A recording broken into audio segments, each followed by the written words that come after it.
Dice el libro de los Salmos: aunque mi padre y mi madre me dejaran, con todo el Señor me recogerá. Aleluya. Y vamos a entrar al mensaje inmediatamente.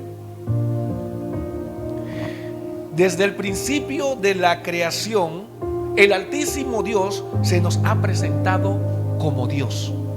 Eso lo podemos ver en el libro de Génesis, capítulo 1, verso 1. Dice: en el principio creó ¿quién? Dios, los cielos y la tierra. Dios se ha presentado desde antes de la creación y desde el principio de la creación como Dios. No se presentó como Padre, sino que se presentó como Dios. Ahora, en Éxodo 3:6, Dios le dice a Moisés, miren lo que le dice a Moisés: yo soy el Dios de tu padre, Dios de Abraham, Dios de Isaac y Dios de Jacob. Dios le dice a Moisés: Moisés, yo soy el Dios de tu padre. Y aquí es donde yo quiero entrar en un terreno interesante. ¿Sabe por qué? Porque Dios no se quiso presentar en el principio como el Padre de la creación, sino como el Dios de la creación. Porque en el plan perfecto de Él, ese no era el orden. Él tenía que presentarse como el Dios omnipotente, altísimo, creador, que no hay otro Dios fuera de Él, es el único Dios que hay. Para que el hombre, porque Él sabía que los hombres se iban a volver idólatras e iban a querer ir en pos de muchos y otros dioses, con D chica. Ahora,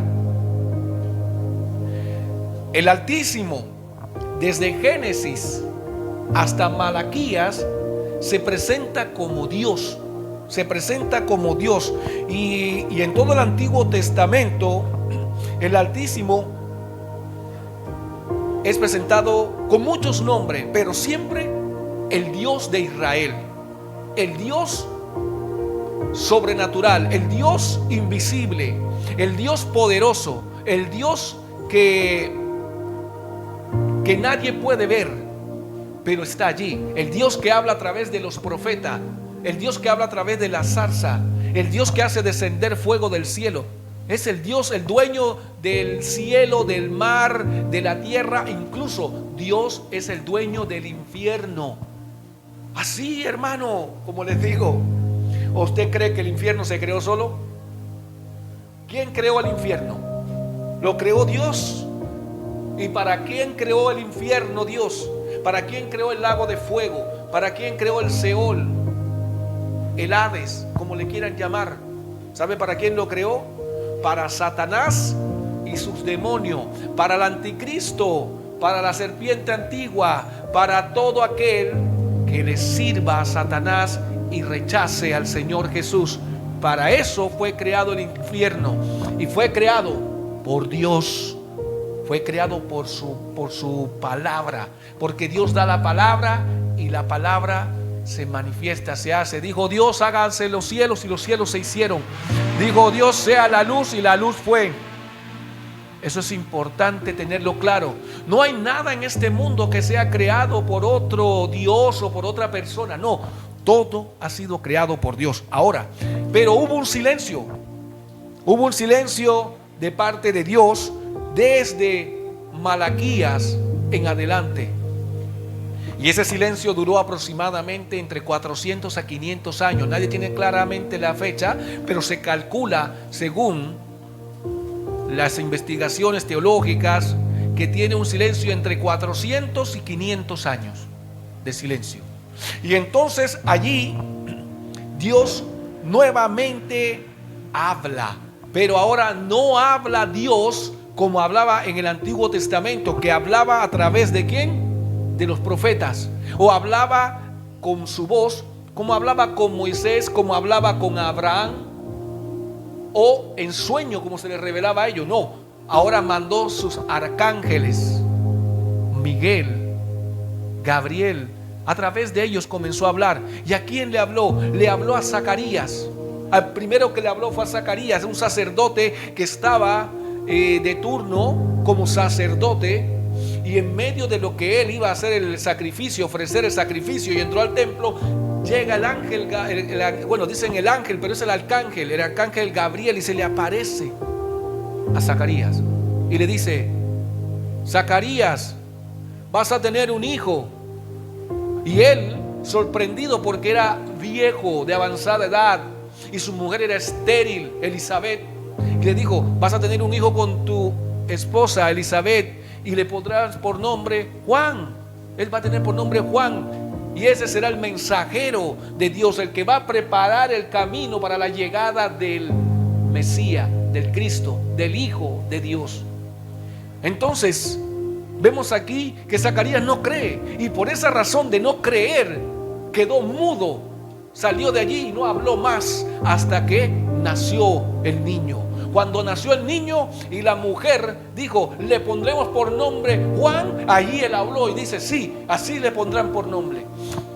Después de que el ángel habla con Zacarías, se le presenta el mismo ángel a María y le dice: salve, bendita mujer entre todas las mujeres, y bendito el fruto de tu vientre, porque has sido escogida para que en ti nazca el Hijo del Altísimo Dios. Aleluya.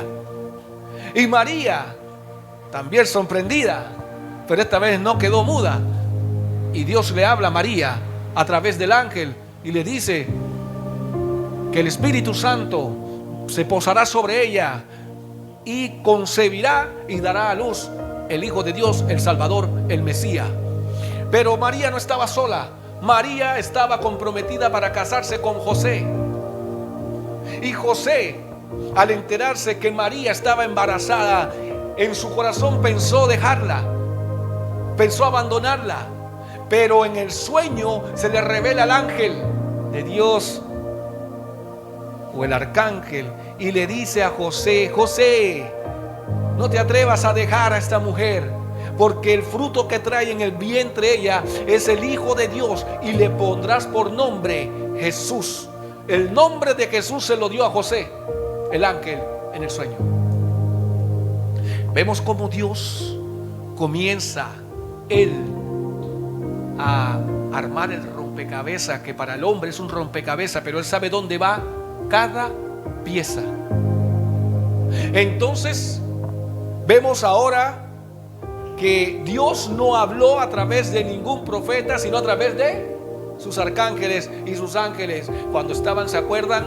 Los pastores, que nació Jesús, que iba a nacer, estaban los pastores pastoreando, y si no me equivoco había un pastor que se llamaba Simón, y este pastor había orado, pedido antes de morir poder ver la gloria de Dios, poder ver el Salvador. Y se le apareció el ángel allí en la oscuridad de la noche donde estaba pastoreando, y le dice: el Mesías va a nacer, vas a verlo. Entonces él dice: bendito sea el Señor que me ha permitido ver la gloria. Y se fueron allá donde estaba Jesús, envuelto en pañales, que había nacido. Dios hablaba a través de sus ángeles en el tiempo antes que llegara Jesús. Y aquí vemos entonces que el silencio de Dios de los 400 a 500 años se rompe y comienza una nueva etapa o una nueva dispensación. Se acaba la dispensación de Dios hablando a través de los profetas y los hombres, y comienza la dispensación en la que Dios presenta a su Hijo, presenta a el Señor Jesucristo hoy en día. Entonces, ya Jesucristo ya no iba a ser el ángel de Yahvé, conocido en la Biblia Reina Valera como el ángel de Jehová o el ángel de Dios. Ya no iba a ser conocido. ¿Por qué? Porque Dios manifestó a su Hijo como el ángel de Jehová, de Yahvé o de Dios, desde el Antiguo Testamento hasta el libro de Zacarías capítulo 12 verso 8. Desde Génesis 16, 7 fue la primera manifestación del ángel de Dios, el ángel de Yahvé, que se le manifestó a Agar cuando fue despedida por Abraham por su mujer, fue echada y Dios le dijo: déjala que se vaya, hazle caso a tu mujer. Y se fue con Ismael, su hijo, que hasta hoy son los pueblos que tienen batallas, guerras contra Israel. ¿Usted cree que la franja de Gaza y los Hamas y todas estas cosas que están batallando contra Israel es porque no? Esto viene a raíz de aquí. Esto viene a raíz de esto, de cuando Abraham echó a Ismael. Y Dios dijo: también lo voy a hacer a él un príncipe y de él voy a hacer una gran nación. ¿Por qué? Porque era hijo también de Abraham. Entonces, vemos que esa fue la primera vez que se manifestó el ángel de Dios. La última vez que se manifestó está en Zacarías 12:8. Perfecto. Ahora ya no se iba a manifestar más el ángel de Jehová, de Yahvé o de Dios como es conocido. Entonces, ahora se iba a manifestar el Hijo de Dios, el cual fue profetizado por Isaías y fue anunciado por los arcángeles de Dios. ¿A quién? A Zacarías, quien iba con su esposa Elizabeth, que no es el mismo Zacarías del libro de Zacarías, para que no nos confundamos. El Zacarías que yo estoy hablando, que iba a tener, que fue papá de Juan el Bautista, no es el mismo Zacarías del profeta que escribió el libro de Zacarías, sino que era un sacerdote de los tiempos en que nació Jesús. Incluso era pariente de Jesús. Zacarías podía ser un tío político. ¿Por qué? Porque Elizabeth, que era la esposa de Zacarías, era prima con María, la mamá de Jesús. Por eso Juan el Bautista y Jesús eran primos, además de que tenían un llamado cada uno. Amén. Perfecto. Teniendo claro eso, ya la llegada del Mesías, el Salvador, el Hijo de Dios, Jesús, como su padre lo llamó, según Mateo 1:21, cuando le dice a José que lo llamará Jesús. Aquí Dios presenta a Jesús como el Salvador de su pueblo, pero el Hijo de Dios. Y entonces aquí viene, para que tengamos claro, Jesús presentando a un Padre. Y ya deja de haber un Dios solamente para el pueblo de Israel y solamente para todos, sino que ahora es el Padre de toda la creación, incluyendo a judíos, gentiles, a todos, a todos. ¿Por qué Dios es Padre? Porque Dios se presenta como Padre y lo hace por amor, según Juan 3:16. ¿Qué dice Juan 3:16? Porque de tal manera amó Dios al mundo, que ha dado ¿a quién? A su Hijo unigénito.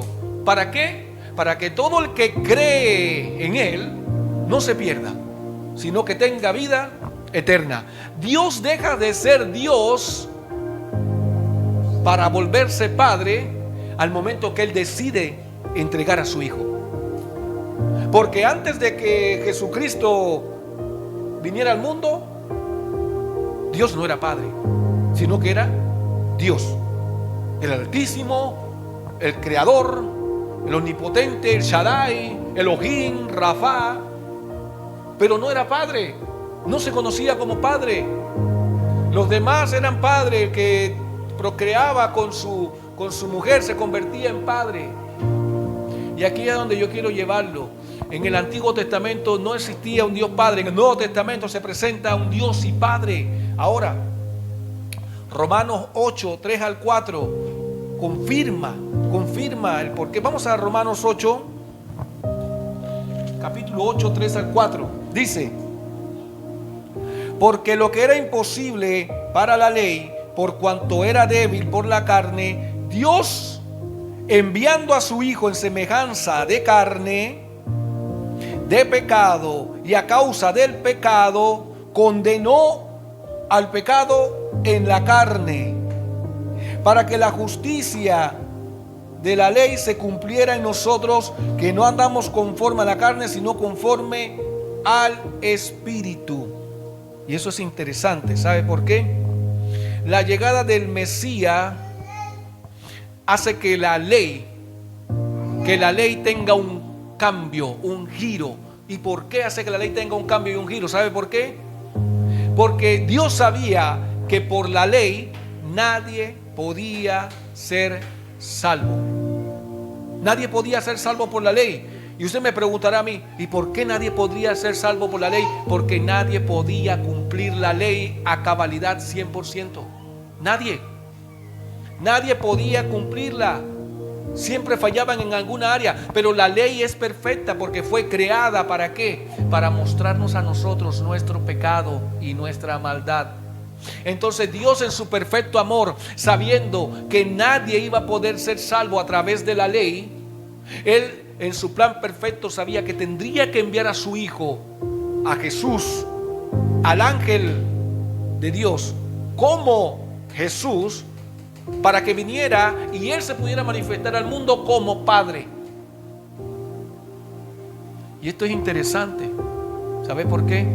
Porque ya desde el Salmos, el salmista venía diciendo: aunque mi padre y mi madre me dejen, con todo Dios me recogerá. Él venía anunciando que iba a venir un Padre que estaba sobre todos, que es el Padre de gloria, el Padre de gracia, el Padre de amor, el Padre de nuestro Señor Jesucristo.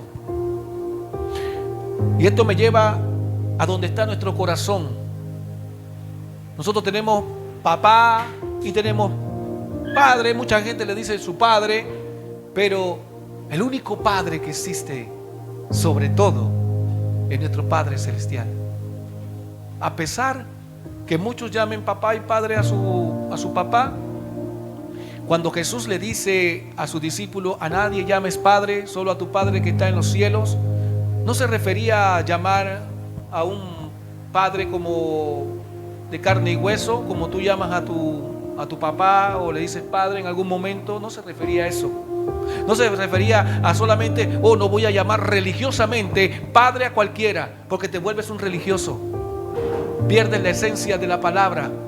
Sino que no llames Padre creador, Padre espiritual, Padre de gloria, Padre a ninguno, solo a tu Padre.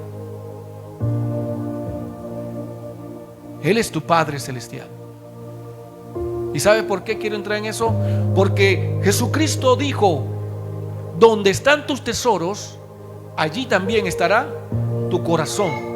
Entonces, la palabra, ¿cómo la dices? Va acompañada de tu corazón.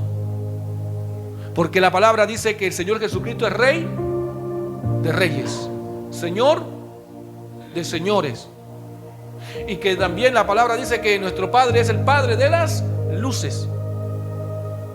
Entonces, yo no voy a entrar en una polémica de que porque la Biblia dice que no llames a nadie Padre, que no puedas llamar a alguien Padre, si lo quieres llamar Padre. Pero ¿dónde está tu corazón cuando estás diciendo Padre? Ahí es donde yo quiero llevarte. ¿Dónde está tu corazón donde estás diciendo Señor? ¿Dónde está tu corazón cuando estás diciendo Rey? Porque dice que Jesús es el Rey de reyes. Entonces hay otros reyes que están debajo de Él, que Él es Señor de señores. Hay otros señores que están debajo de ¿quién? Del Señor. Y eso es importante. ¿Sabe por qué? Porque nosotros tenemos que entender dónde está nuestro corazón cuando decimos la palabra. ¿Dónde está? ¿Con qué lo estamos diciendo? Para no entrar en discusiones de opiniones, como dice la Biblia. Que no entremos en discusiones de opiniones, porque eso no edifica, sino que trae división. Ahora, vemos que teníamos un Dios que se convirtió en Padre y que nos ama. ¿Por qué? Porque lo dice Juan 3:16, que Él por amor entregó a su Hijo. Y su Hijo vino y pagó el precio por el pecado. Y ese precio que pagó nos hace a nosotros ser ¿qué? Hijos de Dios. Ahora, ¿dejó Dios de ser Dios porque se convirtió en Padre?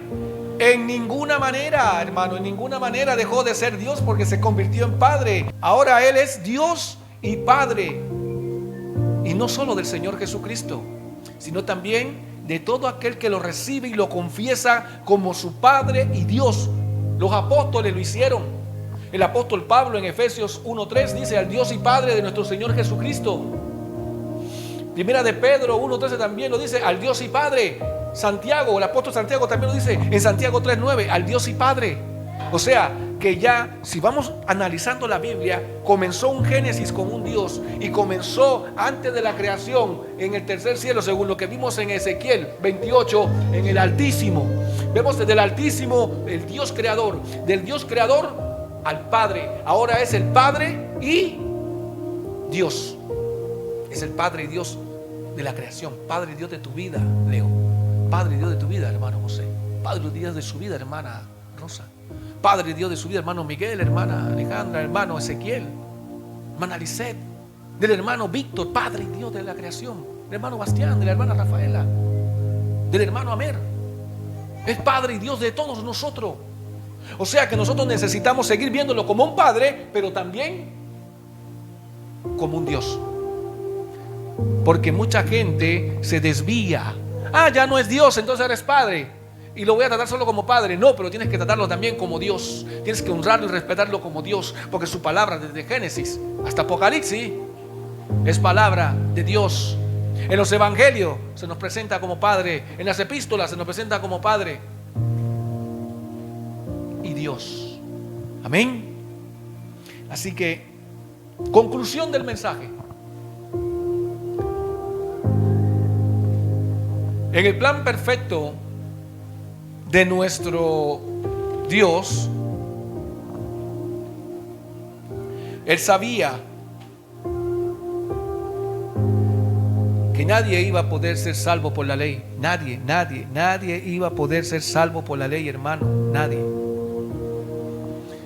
Y por eso, en su plan perfecto, Él sabía que tenía que enviar a su Hijo a este mundo, para que su Hijo trajera la gracia, trajera el reino y presentara a un Dios que no perdonaba la maldad. Dice, no perdona la maldad ni aún de los hijos hasta la ¿qué? Cuarta generación. Y Él no va a tener al culpable por inocente. Entonces, ¿usted se imagina que Dios se hubiera mantenido como era? ¿Usted cree que la humanidad existiera? Si la familia de Coré se rebeló hablando contra Moisés, ¿y qué pasó? Vino Dios, hizo que se abriera la tierra y se tragara a los de Coré junto con los que con él estaban. Dios no perdonaba. Dios no perdonaba. Dios era implacable, porque su palabra es ley. Pero Dios sabía que la humanidad no iba a poder ser salva. Necesitaba un Salvador. ¿Y qué? Más que su Hijo. Entonces allí Él se convierte en Padre. Y entonces el Padre, ¿usted cree que el Padre quiere la destrucción del Hijo? ¿Usted cree que alguno de nosotros quiere la destrucción de sus hijos? ¿Usted como madre quiere la destrucción de sus hijas o su hijo? ¿Queremos qué? Lo mejor para nuestros hijos y nuestras hijas. Asimismo, nosotros tenemos un Padre que nos ama, que es nuestro Padre Celestial. Él quiere lo mejor para nosotros. Él quiere mejor para usted, para su familia, para cada uno de los que estamos aquí y aún de los que no están aquí. Él quiere lo mejor. Pero ¿sabe qué? Asimismo como nuestros hijos son rebeldes y desobedientes, asimismo somos nosotros con nuestro Padre. Asimismo. Y la misma paciencia que tenemos que tener nosotros con nuestros hijos, el mismo amor que tenemos que tener nosotros con nuestros hijos, es el mismo amor que tiene nuestro Padre con nosotros cuando nos portamos mal. Por eso no es fácil ser papá y mamá. No es fácil. ¿Sabe por qué?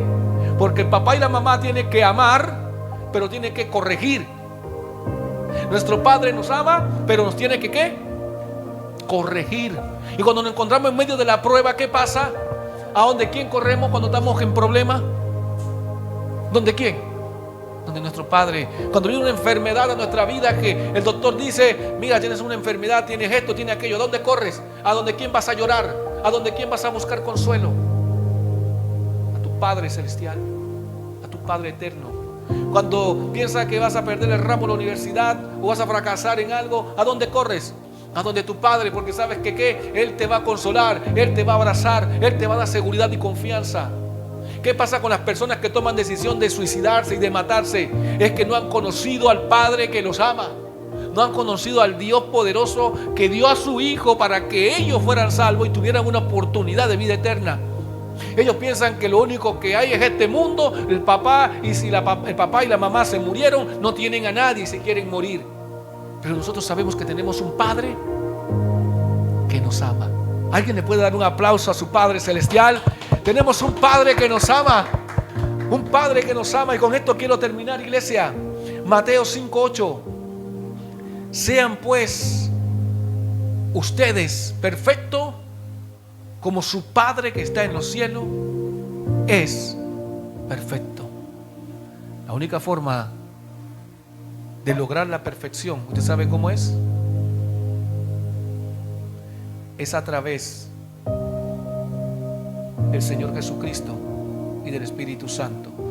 Vamos a celebrar nuestra primera cena del Señor, aprovechando y dándole gracias a Dios por los que se bautizaron en agua el día de ayer, de tomar una decisión tan hermosa, de decidir morir para el mundo y vivir para su Padre que los ama y Dios. Entonces voy a tener una reflexión antes de empezar con la ceremonia, con la celebración, con este acto que nos manda nuestro Señor Jesucristo, que lo hagamos para recordar lo que Él hizo por nosotros. Y antes de hacerlo, quiero entrar en una reflexión. ¿Sabe para qué? Para que si usted tiene que arreglar algo, lo arregle antes de tomar la cena del Señor. Amén. Y para reflexionar, vamos a usar la epístola de Primera de Corintios capítulo 11 verso 27, que dice así: de manera que cualquiera que coma este pan o beba esta copa del Señor indignamente, será culpado del cuerpo y de la sangre del Señor, refiriéndose a Jesucristo, el apóstol Pablo. Por tanto, y aquí es donde entra la reflexión de esta palabra, pruébese cada uno a sí mismo y coma así del pan y beba de la copa. Mire, hermano, hermana, muchas personas, y esto se lo digo yo a nivel mundial, cuando es el día de tomar la cena del Señor y tienen conflicto y tienen problemas y tienen quizás pecados, maldades en su corazón, usted sabe que hay muchos que prefieren no tomar la cena para no pedirle perdón a Dios. Prefieren no tomar la cena para no ser culpado del cuerpo ni la sangre de Jesucristo. Y usted sabe que eso da vergüenza. ¿Sabe por qué? Porque tomar la cena del Señor es un momento de reconciliación, de acercarse a Dios y de llegar ¿a dónde? Al trono de la gracia para alcanzar pronto auxilio y misericordia, perdón. Pero ¿sabe algo? Las personas prefieren más el pecado que el perdón. Entonces, como prefieren más el pecado, quieren ser más santos que los demás y dicen: no, yo no voy a tomar la cena porque yo estoy mal, enojado con mi mamá, enojado con mi papá, estoy enojado con mi hermano, mi hermana, no le hablo a no sé quién, ¿sabes qué? Y comienzan a decir: no, yo no voy a tomar la cena del Señor porque no la voy a tomar indignamente. ¿Y usted cree que eso está bien? ¿Usted cree que dejar de tomar la cena del Señor porque tienes algo que arreglar y la Biblia te dice que tienes que arreglarlo? Examínate, y antes de poder tomar la cena del Señor, pide perdón, reconcíliate con Dios. Entonces, lo que vamos a hacer ahora es una oración. En esta oración, cada uno personalmente va a examinarse y pedirle perdón a Dios de algo que haya cometido, pensado, hablado, que lo tiene usted en su corazón, herido, dolido o con una raíz de amargura que quizás le pueda a usted impedir hoy tomar la cena del Señor. A los que están bautizados, los que no están bautizados, vamos a tener también unas uvas en representación para que participe y cuando decida y quieran bautizarse puedan hacerlo. Pero vamos a orar, pongámonos de pie. Vamos a orar, vamos a reflexionar y después vamos entonces a celebrar la cena del Señor. Padre amado, Padre bueno, Dios de gracia, de amor y de paz, En medio de este tiempo de reflexión, antes de celebrar la cena de nuestro Señor Jesucristo, que nos manda para que recordemos el sacrificio que hizo Él y el regalo que nos diste tú, Padre amado, queremos entrar en un momento de reflexión y de confesión contigo personal, pidiéndote perdón por lo que hayamos hecho malo, lo que te haya ofendido, Padre, lo que nos separa de ti, porque dice tu palabra que nada nos separará del amor tuyo que es en el Señor Jesucristo. Pero el apóstol Pablo dice que nos cuidemos de nosotros mismos. Por eso hoy, Padre, queremos acercarnos confiadamente al trono de gracia para alcanzar pronto auxilio, misericordia y perdón, Padre. Cada uno ahí donde está, en su intimidad, hable con su Padre y pídale perdón, usted y él, ahí en silencio. Hable su espíritu con el Espíritu Santo y llegue su oración a su Padre. Oh Padre Santo,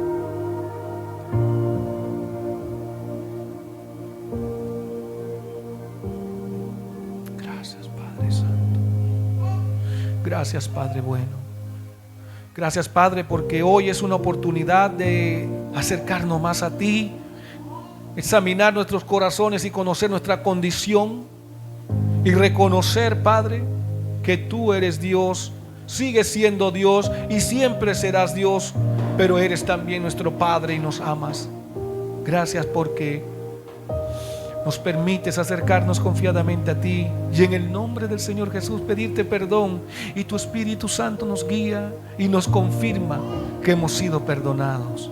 Gracias Padre, en el nombre del Señor Jesús. Amén y amén. Aleluya, aleluya. Vamos a celebrar la cena del Señor. Gloria a Dios. Para mí esto es hermoso. ¿Sabe por qué? Nosotros teníamos casi un año que no tomábamos la cena, o más de un año que no tomábamos la cena del Señor. Y hoy Dios nos ha permitido poder celebrar la cena del Señor con ustedes.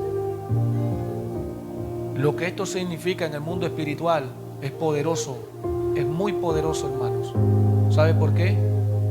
Porque esto significa que nosotros hemos reconocido que el Señor derramó su sangre por nosotros y entregó su cuerpo por nosotros. Y ahora nosotros somos obedientes y comemos de su carne y bebemos de su sangre simbólicamente para morir al mundo y vivir para el Señor. Eso es importante, amor.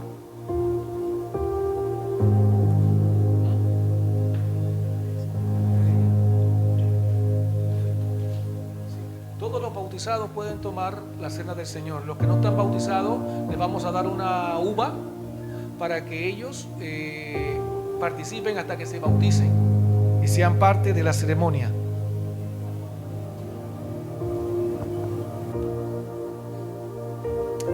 Oh, gracias Padre, tú eres bueno. Gracias Padre Santo, tú eres bueno. Aleluya, aleluya. Bueno,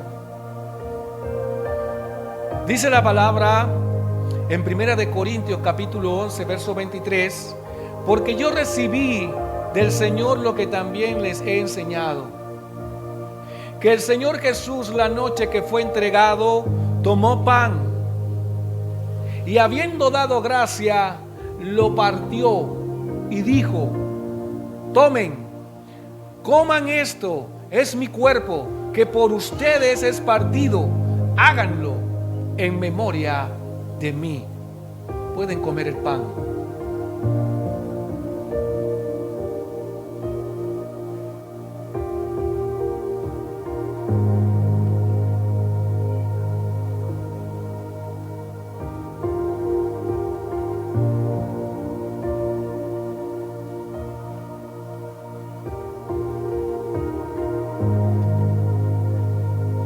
Asimismo, tomó también la copa después de haber cenado, diciendo: esta copa es el nuevo pacto en mi sangre. Hagan esto todas las veces que la beban en memoria de mí. Beban de la copa.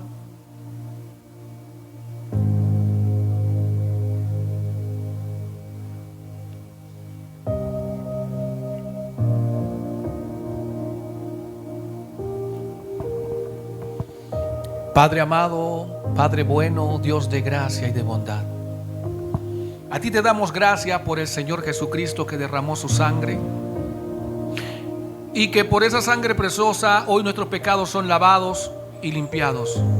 Padre bueno, Padre santo, entregó su cuerpo que fue traspasado, herido, azotado, molido, como dice el profeta Isaías, pero resucitó en gloria. Y ahora, porque Él vive, nosotros vivimos. Gloria, honra y alabanza a nuestro Señor Jesucristo. Gloria, honra y alabanza a ti, Padre amado. Gloria, honra y alabanza a tu Espíritu Santo, Padre. En el nombre del Señor Jesús. Amén y amén.